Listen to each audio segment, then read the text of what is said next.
비타민과 항산화 물질이 풍부한 포도는 남녀노소 누구나 좋아하는 국민 과일인데요. 특유의 향과 달콤함, 그리고 좋은 형태의 고품질 포도를 생산하기 위해서는 생육기의 물 관리가 무엇보다 중요합니다. 하지만 재배 농가에서는 생육기에 적정 관수량을 고려하지 않고 물을 공급해 착색기에 포도알이 움푹 들어가는 축과 증상이 발생하고, 성숙기에는 햇볕 대임과 당도가 떨어지고 과피가 쪼그라드는 증상이 생겨 품질 유지에 어려움을 호소하고 있는데요. 고품질 포도 생산을 위해 생육기 농가에서 활용할 수 있는 관수량 측정법과 올바른 관수시설 설치 방법에 대해 알아봅니다. 포도 적정 관수량은 증발산량을 기준으로 설정하는데요. 포도나무의 연중 증발산량은 5월부터 10월까지 하루 평균 2.2에서 3.3mm이고, 여름철 고온기인 7, 8월에는 무려 4.2에서 5.4mm입니다.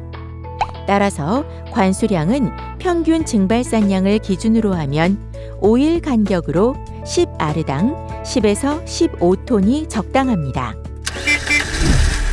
현재 농가에서는 주로 점적 관수와 스프링클러를 이용해 관수 간격과 시간만 고려해 물주기를 하고 있는데요.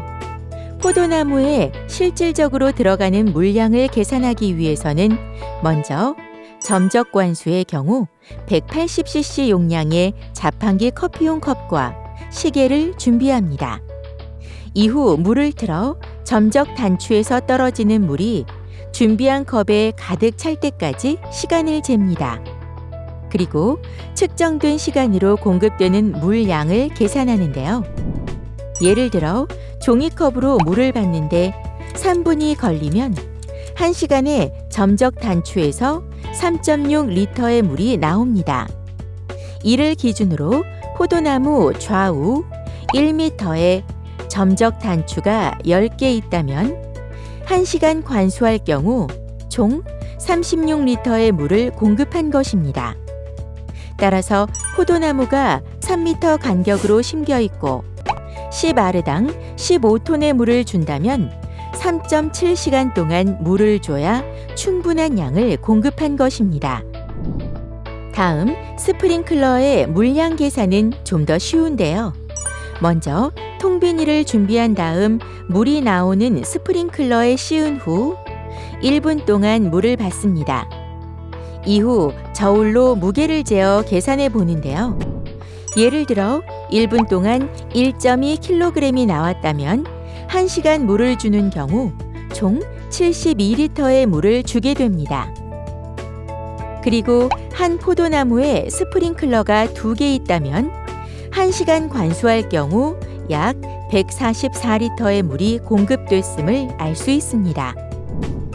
이렇게 물을 주기 전에 미리 계산하면 적정 관수량으로 물을 공급할 수 있어 고품질 포도를 생산할 수 있습니다. 관수량 측정만큼이나 올바른 관수시설 설치도 중요한데요.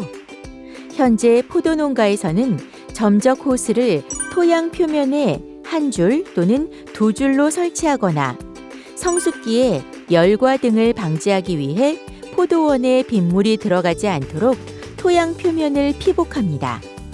따라서 물이 점적 호스를 통해 떨어지는 것을 눈으로 확인하기도 어렵고 얼마나 공급되는지도 알 수 없는데요. 이를 막기 위해서는 점적 호스는 토양 표면에서 10cm 정도 띄워 설치하고 물이 떨어지는 부분은 약 70cm 정도 흑색 비닐 등으로 피복하지 않는 게 좋습니다. 또 스프링클러의 경우 포도나무당 2개를 설치하는 게 좋은데요. 설치 위치는 포도나무 좌우로 50에서 60cm, 높이는 지면에서 50에서 60cm가 좋습니다. 그리고 스프링클러는 나무에 동일한 양의 물이 공급될 수 있도록 노즐 부분을 꼼꼼히 관리해야 균일한 품질의 포도를 얻을 수 있습니다. 물은 과실에 수분과 영양분을 공급하기도 하지만 어떻게 조절하느냐에 따라 당도와 형태를 좌우해 상품성을 결정하는 중요한 요소입니다. 부디 필요한 물의 양을 정확히 공급해 맛 좋고 품질 좋은 과실을 생산하시길 바랍니다.